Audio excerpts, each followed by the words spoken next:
Is your Toyota Corolla's alarm randomly going off? Start by checking your door and hood switches.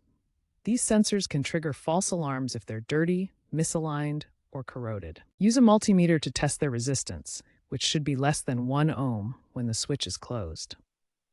If you find corroded terminals, clean contacts with WD-40. Then wrap with electrical tape if needed for protection. Next, inspect your key fob.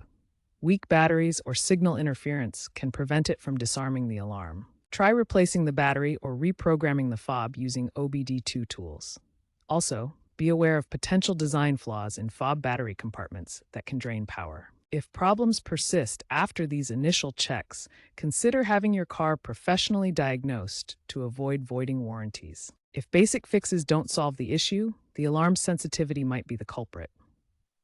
Oversensitivity to vibrations is common in urban areas and can trigger false alarms. Newer Corolla models from 2024 onward allow sensitivity adjustments via the Toyota app. For older models, consider resetting the system via diagnostic mode using TechStream software to recalibrate the sensors.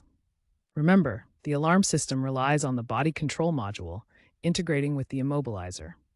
Faulty BCMs can cause issues, sometimes requiring part replacement. Check for diagnostic codes like P1600 for fob issues using tools like Autel Maxicom.